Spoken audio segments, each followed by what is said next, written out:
min 1, min 2, min setengah. Lanjut, jika A sama dengan B, A dikurangi B, dia hasilnya akan 0. Hai guys, welcome to my channel. Jadi perkenalkan, namaku Brian Surya Setiawan dan aku ada di Tianjin University sebagai mahasiswa Chemical Engineering tahun pertama.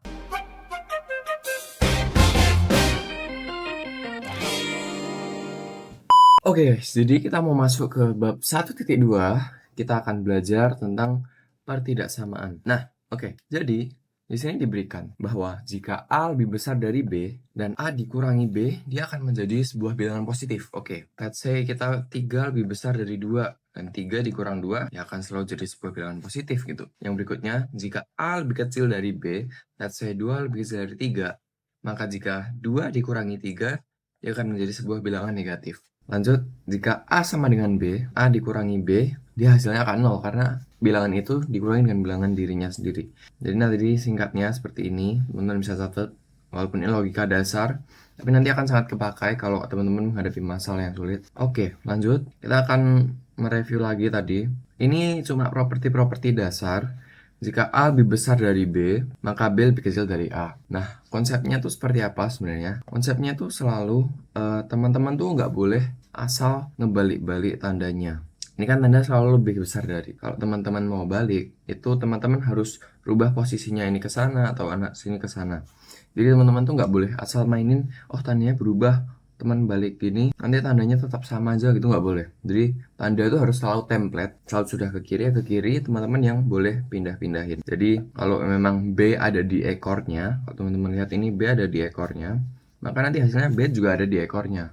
Nggak boleh nanti tiba-tiba jadi B ada di kepalanya seperti ini, nggak boleh. Nanti ini akan jadi nilai yang berbeda. Oke, kalau ini ada simpel aja. A lebih besar dari B, B lebih besar dari C, maka A lebih besar dari C. Let's say 3 lebih besar dari 2, 2 lebih besar dari 1, maka 3 lebih besar dari 1. Lalu A lebih besar dari B sama dengan A tambah C lebih besar dari B tambah C. Let's say ini 3 lebih besar dari 2. Kalau 3-nya aku tambahin 1 dan 2-nya aku tambahin 1, maka mereka pasti dua-duanya value-nya tetap sama, bahwa kiri lebih besar dari kanan. Karena logikanya ini udah dikasih nih, ini lebih besar dari yang kiri. Nah, terus kita dua-duanya tuh naikin dengan nilai yang sama, kayak dua-duanya naik set gitu.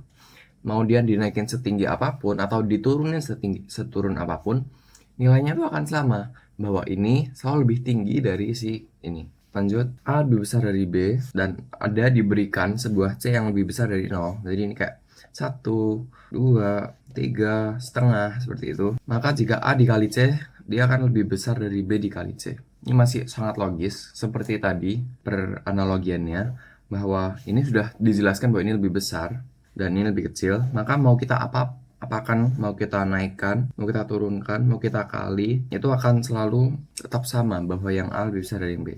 Lalu diberikan lagi kalau A lebih besar dari B, tapi C-nya lebih kecil dari 0, which means angka negatif, min 1, min 2, min setengah, maka A kali C lebih kecil dari B kali C. Logika dasarnya adalah suatu bilangan negatif itu akan makin besar, aku kasih tanda panah, jika mendekati 0. Nah, kalau kita punya A lebih kecil dari B dan kita dikalikan sesuatu dengan yang negatif, nah berarti A-nya itu akan menjadi lebih kecil dan B-nya itu akan menjadi B yang lebih besar value B-nya.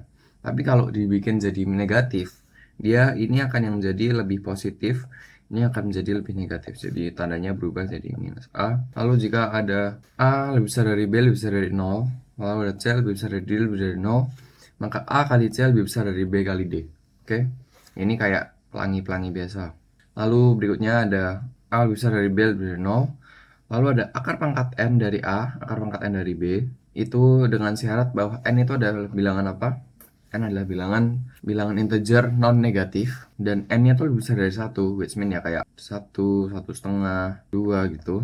Maka ini akan berlaku akar pangkat. Sama juga dengan halnya pangkat. Terus ada lagi kalau A lebih besar dari B lebih besar dari 0 dan C lebih kecil dari 0, tolong buktikan bahwa C per A lebih besar dari C per B. Cara buktikannya gimana? Cara buktikannya itu pertama kita tuh kalikan keduanya dengan 1 per AB. Ini dikalikan 1. Akhirnya ini 1 per B lebih besar dari 1 per A lebih besar dari 0.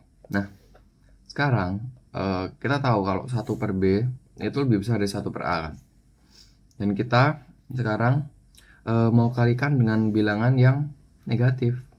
Bilangan negatif karena C-nya lebih kecil dari 0. Nah, kita tadi ingat kalau bilangannya itu sebuah negatif, maka tandanya itu akan berbalik arah. Jadi, akan menjadi seperti ini. C per B lebih kecil dari C per A. Atau ya, ini sebenarnya sama aja. C per A ada di mulutnya, C per B ada di pantatnya, C per A ada di mulutnya, C per B ada di pantatnya. Oke, lanjut. Dalam sebuah pertidaksamaan ini kita juga bisa aplikasikan sebuah range value. Let's say kita pertama dikasih tahu sebuah min 2x lebih kecil dari x lebih kecil dari 3. Lalu kita disuruh mencari 8 minus 7x itu berapa range-nya? Berapa range-nya? Caranya ya kita merubah value dari si x menjadi si 8 min 7x. Pertama, x-nya kita kali dengan angka 7, jadi sebuah 7x. Berarti nanti intervalnya akan berubah dari min 2 jadi min 14, dari 3 jadi 21. Lalu kita kali dengan min 1 biar jadi minus 7x. Arahnya berbalik lagi. Nah, lalu ditambah dengan 8. Jadi ini tambah 8 tambah 8. Jadi kita dapat jawaban akhir bahwa range-nya terbaru itu menjadi ini. Gitu. Jadi kita bisa aplikasikan sebuah range. Oke. Lalu kita bisa di sini kita dikasih sebuah penjelasan tentang rata-rata aritmetika dan rata-rata geometri. Rata-rata aritmetika itu seperti apa? Jadi misal diberikan dua buah bilangan, bilangan A dan bilangan B. Lalu kita mau cari rata-rata aritmetikanya. Caranya A ditambah B lalu dibagi 2. Kayak A tambah B lalu dibagi 2. Misal aku punya angka 3 dan angka 5. Aritmetikanya seperti apa? Rata-ratanya 3 tambah 5 dibagi 2. Berarti 8 bagi 2 berarti 4. Oke. Lalu kalau yang geometri itu caranya akar AB. Jadi misal 3 dan 5, rata-rata geometrinya akar 3 kali 5, jadi akar 15 seperti itu. Nah, dari tadi rata-rata geometri, setelah itu kita langsung ke soal. Jadi di 1.2 ini cukup singkat. Teman-teman yang mau kerjain soal bisa pause video ini, teman-teman bisa screenshot. Nanti kita akan compare jawaban, aku akan bikin sebuah seksi di mana aku akan membahas soal-soal ini. Oke, udah. Jadi sekian bab 1.2. Semoga teman-teman bisa menyerap dengan baik, dan next kita akan bahas 1.3 tentang sebuah kurva pertidaksamaan. Oke, jadi sekian pembahasan untuk 1.2. Teman-teman bisa kerjakan soalnya, teman-teman bisa screenshot, pause dulu.